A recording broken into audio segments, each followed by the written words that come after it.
لوگ کہتے ہیں پنجاب کبھی نہیں لڑا، لیکن شاید مسئلہ یہ ہے کہ پنجاب کی تاریخ پنجاب نے لکھی ہی نہیں۔ 1857 ہندوستان جل رہا تھا، شہر بغاوت میں ڈوب رہے تھے، توپیں چل رہی تھیں اور برطانوی سلطنت پہلی بار خوف زدہ ہوئی تھی۔ لیکن اسی وقت پنجاب کے جنگلوں میں ایک آگ جل رہی تھی۔ فرق صرف اتنا تھا، وہ آگ بارود سے نہیں، لوگوں کے سینے میں جل رہی تھی۔ اور اس آگ کے بیچ ایک 80 سال کا بوڑھا آدمی کھڑا تھا، نہ کوئی تاج، نہ کوئی سلطنت، صرف ایک ضد کہ یہ زمین بکی ہوئی نہیں ہے۔ یہ کہانی ہے رائے احمد خان کھرل کی، اس شخص کی جسے انگریز صرف ایک باغی نہیں سمجھتے تھے بلکہ ایک خطرہ سمجھتے تھے۔ 1776 جھامرا، آج کا فیصل آباد۔ لیکن اس وقت یہ زمین مختلف تھی، کھلے میدان، قبائلی طاقت اور وہ لوگ جو اپنی زمین کو صرف زمین نہیں سمجھتے تھے، شناخت سمجھتے تھے۔ رائے احمد خان کھرل قبیلے کے سردار تھے۔ یہ وہ لوگ تھے جو باہر سے نہیں آئے تھے، نہ ترک، نہ افغان، نہ عرب، یہ اسی مٹی کے لوگ تھے۔ اور شاید یہی وجہ تھی کہ ان کا اپنی زمین سے تعلق بہت خطرناک تھا۔ وہ کسی بادشاہ کے دربار میں نہیں پلے، نہ انگریزی تعلیم تھی، نہ شاہی آداب، وہ گھوڑوں، قبائلی جرگوں اور جنگلوں کے آدمی تھے۔ لیکن ایک چیز تھی جو انہیں دوسروں سے مختلف بناتی تھی، وہ جھکنا نہیں جانتے تھے۔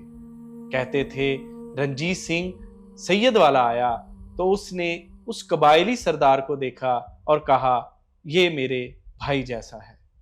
یہ صرف تعریف نہیں تھی، یہ اس اثر کا اعتراف تھا جو رائے احمد خان لوگوں پر چھوڑتے تھے۔ پھر وقت بدلا اور 1857 آ گیا۔ برطانوی سلطنت کو یقین تھا کہ ہندوستان ان کے کنٹرول میں ہے، لیکن پھر میرٹھ میں بغاوت ہوئی۔ کارتوس، گائے اور سور کی چربی، فوجیوں کا غصہ اور پھر آگ۔ یہ آگ صرف ایک شہر میں نہیں رکی تھی، وہ پھیلتی گئی اور پھر وہ پنجاب پہنچی۔ گوگیرا آج شاید ایک عام سا نام لگتا ہو، لیکن اس وقت یہ بغاوت کا مرکز بن چکا تھا، اور انگریز جانتے تھے کہ اس آگ کے پیچھے ایک نام ہے، رائے احمد خان کھرل۔ ایلفن سٹون نے اپنی رپورٹس میں لکھا ہے کہ یہ شخص لوگوں کو برطانوی حکومت کے خلاف اکسا رہا ہے۔ لیکن مسئلہ صرف بغاوت نہیں تھا، مسئلہ یہ تھا لوگ اس کی بات سن رہے تھے۔ ایک دن انگریز افسر نے اسے بلایا، کہا ہمیں تمہارے گھوڑے اور آدمی چاہیے، کیونکہ سلطنت کو بغاوت دبانے کے لیے فوج چاہیے تھی۔ رائے احمد خان کھرل خاموشی سے سنتا رہا۔ پھر اس نے وہ جملہ کہا جو بعد میں مزاحمت کی علامت بن گیا، ہم اپنی عورتیں، اپنی زمین اور اپنے گھوڑے کسی کے ساتھ شیئر نہیں کرتے۔ یہ صرف انکار نہیں تھا، یہ اعلان تھا۔ پھر عجیب چیز ہونے لگی، لوگ اکٹھے ہونے لگے، کھرل، وٹو، جوئیا، فنس۔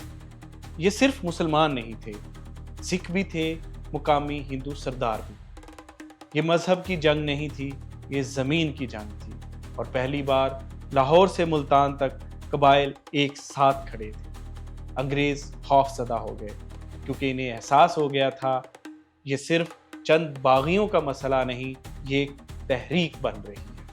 جولائی 1857 برطانوی حکومت نے بڑی تعداد میں لوگوں کو گرفتار کیا، لیکن پھر رات کے اندھیرے میں گوگیرا جیل پر حملہ ہوا، دروازے ٹوٹے، قیدی آزاد ہوئے، اور انگریز پہلی بار پنجاب میں غیر محفوظ محسوس کرنے لگے۔